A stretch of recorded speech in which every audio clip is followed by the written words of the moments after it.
Nick Coffer. Across beds, hearts and bucks. This is BBC Three Counties Radio.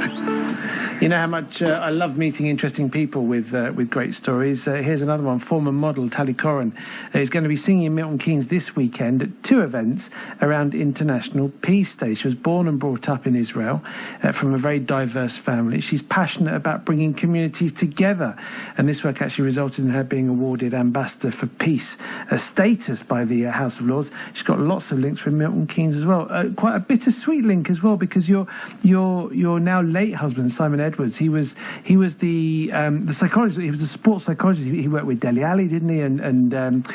Benica Fobby and many big names. He did a lot of work there, didn't he? And you lost him a year ago. Yes, and I think it's very emotional for me to be here and to sing on Saturday in the stadium. But one thing I promised him and to myself, that I'm taking all this grief and just turning it into something positive, which this is who I am in general. How old was he when he passed away? 60 exactly, on his birthday. Yes. And, you know, I'm not going to say it now, but I'm going to sing the single in the stadium, but I am going to say two sentences there in the stadium that will be in the area of, like, what he told me, not to take life for granted. And that's why we all need to make as much as we can to unite and for peace. You know, people just die for nothing.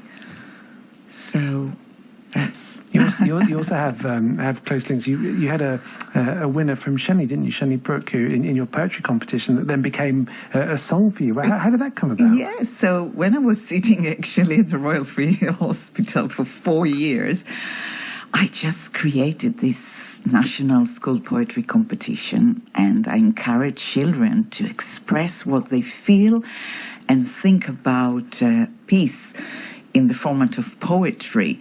And one of the girls, Jessica Clay, won in 2017. And she managed, just in 2 lines, peace could be where a dark hand touches light hand, to win the competition and to capture a conflict of a world.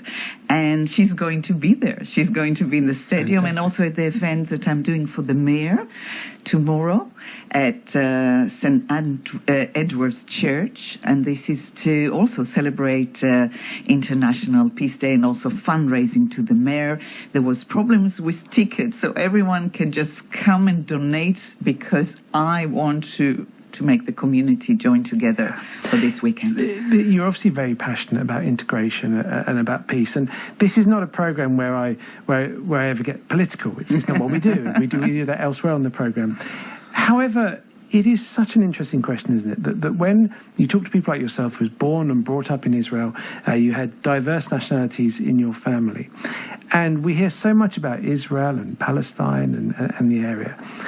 Correct me if I'm wrong on this, but most people, I don't know what the percentage, 80, 70, 90% of Israelis want to just live in a very united, diverse, safe country. And that's not always what we see, is it? Exactly. I think the media shows something completely different, but also it's a fear that driven the rest of the people to not to make our life in peace as we can, because, as you know, my origins are Syria, grandparents from Syria and grandparents from Poland. So the East and the West was like in my own home. I lived the war all my life. Yeah. And just even seeing in my own parents or the family of my father that two of my beloved aunts, one would have a Palestinian in her home to fix the electricity, and one would definitely not. Yeah. So you can see two sisters that love each other, and I'm asking myself, what is the reason that it's not happening? It's the fear. And you know, Bibi Netanyahu, I heard his speech a few days ago, so it kind of build it on making people to be afraid, because it's not pleasant to have terror attack, as we know. Fear sells tickets. It does, and newspapers and news. So it's a very sensitive situation, which the victims are the people in Gaza, and the simple people. It's really sad. When you look at when you were growing up, and perhaps in recent history, in the last 20 to 30 years, you'll have been in Israel around the time of Shimon Peres. Now there's a peace man. Is that a man who was a role model for you? I've got a goose pimple, so that means yes. He was my inspiration. He wrote even a book calling the vision of the Middle East, but Israeli did not accept him. For me, it was like a prophet. He could see that if we invest money and education into children, the future can look different. But it might be too late because, it's like, I'm sorry to say, but I look at the illness of cancer when it spreads so much. So the hatred might have spread too much. Was he suggesting that across all the communities, no one is born racist or prejudiced? That if you start with the children, then you have a hope for the future. Absolutely, and that's what is my main inspiration. That's why I'm doing Vision of Hope tour. That we all speak the same language through music. That's why I'm doing the poetry competition. It's all the same. It's all coming from the same. Those children are the future. We cannot really change what is happening now, and we all can agree that there is a big chaos.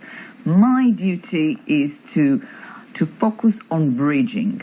No one is completely right in any conflict. There is always right and wrong. Grey, But let's just focus on building. Well, when you grew up, did you grow up only with Jewish people or Jewish children around you, or did you socialise with Palestinians, with Arab children? So I'm from the town Haifa. Haifa is a town that actually Arabs and Jews live together. Every Saturday we go and eat hummus in downtown because it's the best hummus of the Arabs. So that's what the hairdresser of my mother, she's Arab. So, but it's you have it. The main sensitivity, unfortunately, is more around the West Bank, but in so many places in Israel, in Nazareth, and the Arabs live with the Israeli in peace. You go to a hospital in Israel, all the nurses and most of the doctors are Arabs.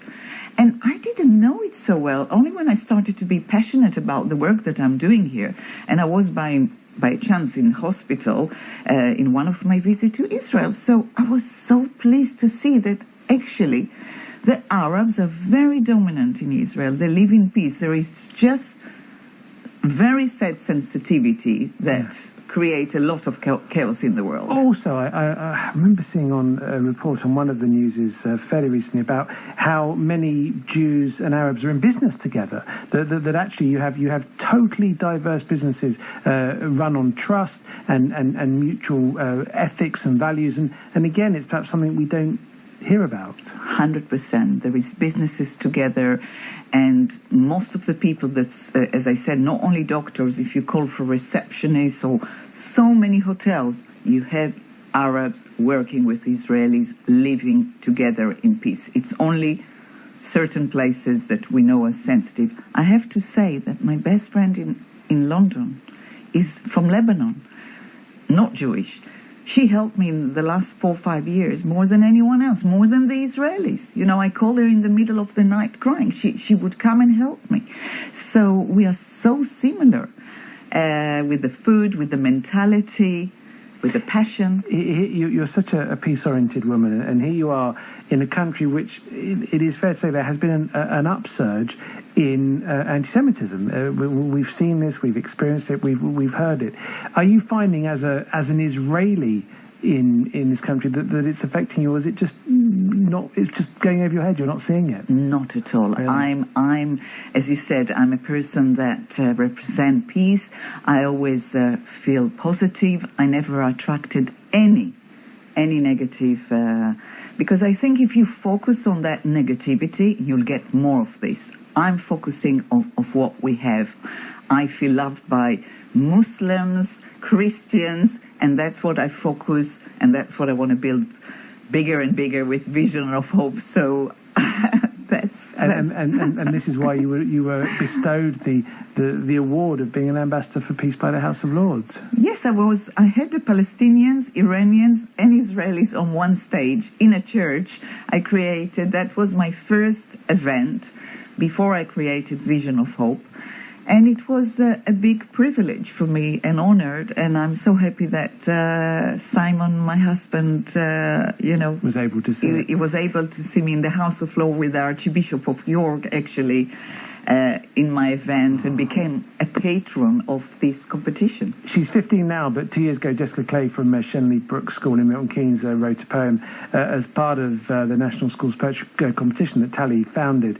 And she did write this line, "Peace could be where a dark hand touches a light hand." And this was the result, this dark hand, light hand song. This is yours, Tally.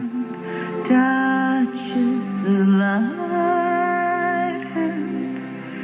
Peace could be where a young face looks up and old face. Peace could be where strangers and strangers all come together. All of the pain, where is the love? All of the wars within the world. Where did the peace go that used to exist? Where did the hope go for the world to live? Where did the peace go?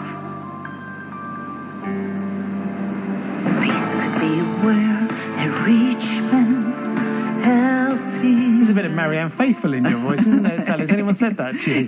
Yes, they did. Even Leonard Cohen. It's the low register of my voice. So here you are, tomorrow at the Town Hall, an event with the Mayor. This is all around the celebrations marking International Peace Day. And then on Saturday, you're going to be singing before the game at Stadium MK. Yes, so that is... Are you going to hold that together? Are you going to be emotional, bearing in mind your links to the club and Simon, who's no longer with us? I will rehearse. He told me rehearse. So I'm going to rehearse the few lines that I want to say in his honor. And tomorrow it's not in the hall, it's for the Mayor. It's fundraising in St. Andrew's Church. Oh, yeah. Yes. So you can turn up. What's going to be happening there? Tomorrow we have Crossroads. It's amazing band from Milton Keynes, and I'm singing for the first time with a Syrian singer. Bilal is very famous in Syria, and I'm going to sing with him. With your Syrian grandparents, this is a return to your roots, isn't it? It is. I posted on Twitter today a photograph of my grandparents from Syria, so it's a big 2 days for me here. Well, Tally, is it not too simple to say that actually, when you take away the nations, the nationalities and the religions, you're just from an incredibly vibrant, historical region, and that's the way it should be? Absolutely, and that's what all my passion. I put so much effort, and thank you for supporting me and having me here. If anybody wants to find out more about your projects, where do they do that? They can do it on my website, Tally, TALLYKOREN.com, and you have there the links to all my social media. And tomorrow is the release of this song, Dark and Light Hand. Your name, Tally, is that an abbreviated form of Talia, or is it? No, I'm born as Tal, which is Tal, which means dew, the rain in the morning. Okay. So I'm dew. Dew as opposed to Jew. It's slightly... Dew to dew, that's right. and Tal became Tally. Tal became Tally, and I'm born as a Cohen. I'm born as a Cohen, but I changed it when I was model, when I was 15. Tally Coren sounds more wowie. And was there a fear that being Tally Cohen might have had you stereotyped as well, or pigeonholed? No, I was in Israel, but every second person is Cohen. But now I'm living... Koren in Hebrew means shining, and I took it as kind of a life purpose to shine and bring light through my music. Touches light and Really nice to meet you, Tally. Good luck this weekend. So nice to meet Tally you. Coren, tallycoren.com if you want to find out more. It's BBC Three Counties Radio with me, Nick Coffer.